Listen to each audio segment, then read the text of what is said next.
Et Moïse donc prend un bâton par tribu. Et chaque bâton, les 12 bâtons sont placés dans le tabernacle.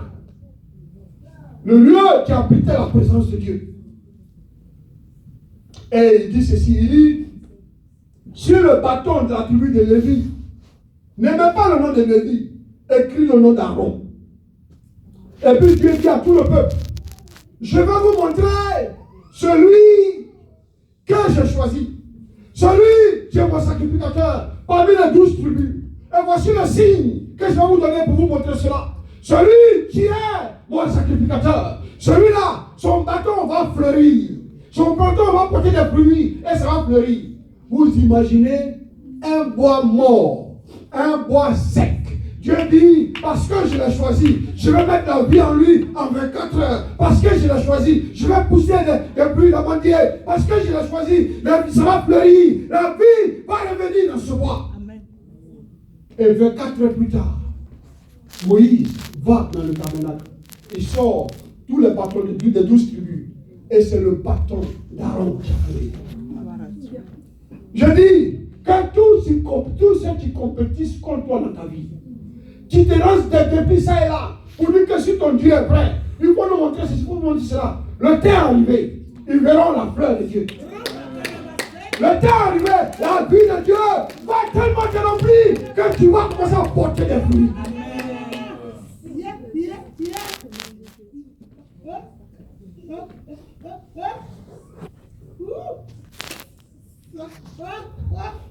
Et vous voyez, de temps en temps, mes collègues me disent, mais, monsieur Agui, qu'est-ce qu'il faut que ton Jésus est le seul Dieu par lequel on peut aller au ciel?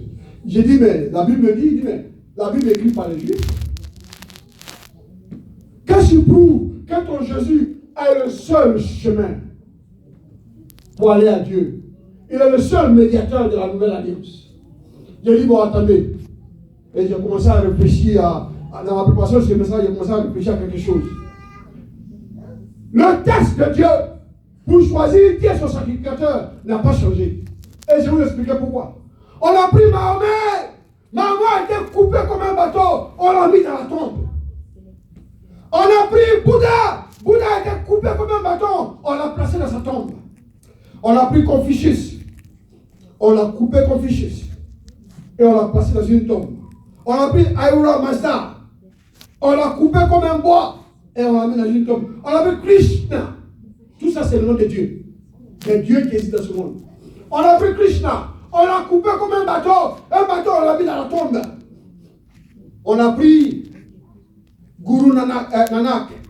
On a coupé Guru Nanak comme un bâton. Et on l'a mis dans la tombe.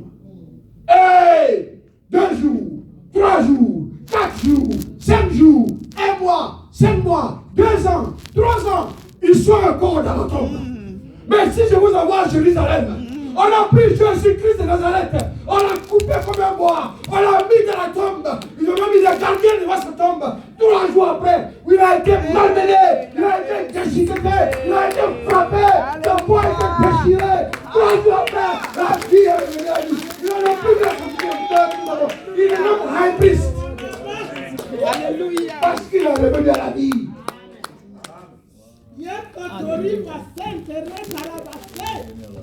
Allez demander aux musulmans où est le bâton. Est-ce que le bâton a fleuri? Non. L'Islam raconte que Bouddha est mort de dysenterie. Il pourrait me dire j'allais prier pour lui. Diarrhée, c'est Diarrhée a tué Bouddha. Le seul bâton. Le seul que la tombe ne pouvait pas retenir. Yeshua Mashiach. C'est celui-là. Il n'y a que toi, oh Seigneur. Il n'y a que toi, oh Dieu.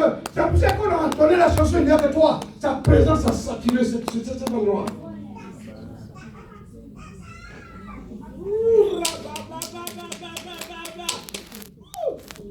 Oh Seigneur Jésus.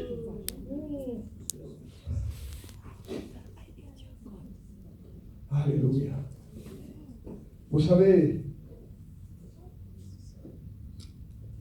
Dieu, il est miséricordieux. Même dans le livre d'Hébreux, il continue de parler du bâton. Hébreux au chapitre 9, verset 4. Je ne pourrais pas lire tout ça à cause du temps, mais vous pouvez lire ça à votre temps. Hébreux chapitre 9, verset 4.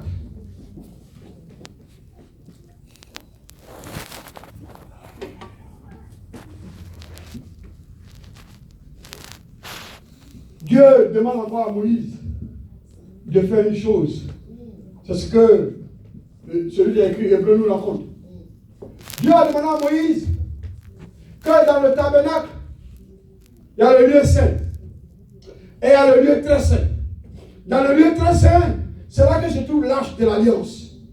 Et au-dessus de l'arche de l'alliance, tu as les chérubins et tu as les ailes qui se collent. Et au milieu des ailes, là, se trouve la présence de Dieu.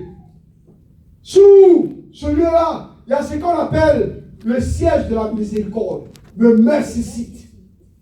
En dessus du mercy seat, il y a un genre de coffre. Dieu demande à Moïse de mettre 3 choses. Et lui, je veux que 3 choses. Reste constamment à ma présence.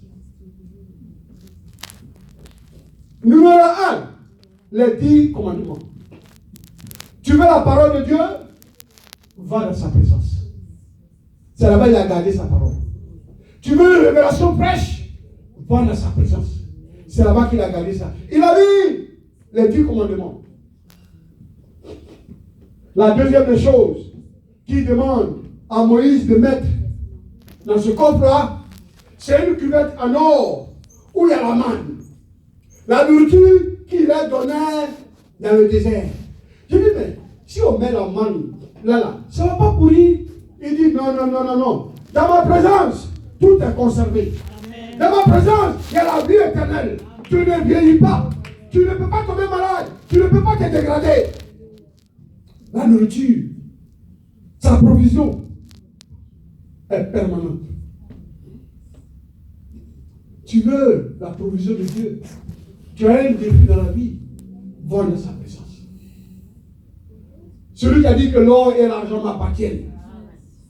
Jéhovah Jireh. Celui-là qui n'a pas permis qu'Abraham tue Isaac, mais qui a pourvu un bélier à la place.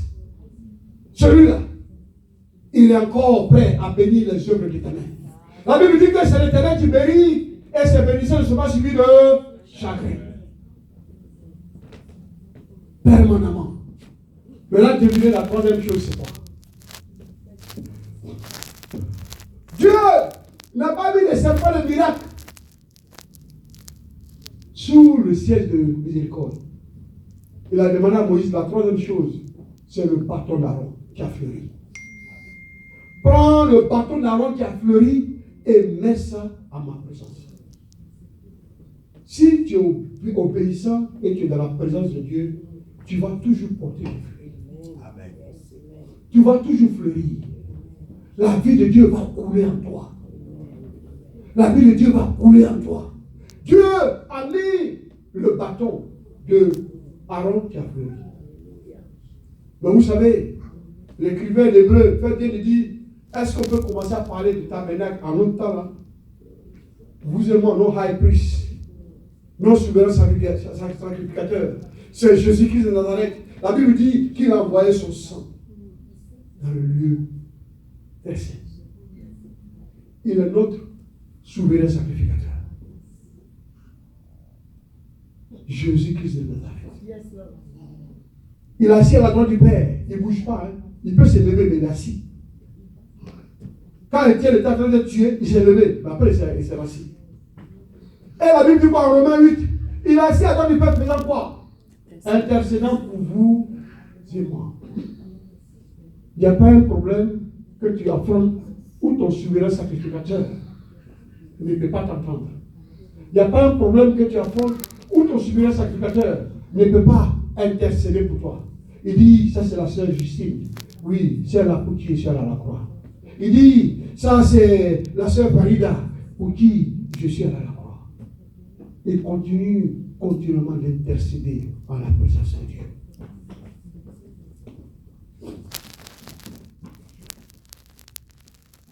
Merci Seigneur. Merci Seigneur. Bon, il y a encore beaucoup à dire, mais à cause du temps, et on doit partager le repas du Seigneur plus tard. On va se lever et on va prier avant de partager le repas du Seigneur.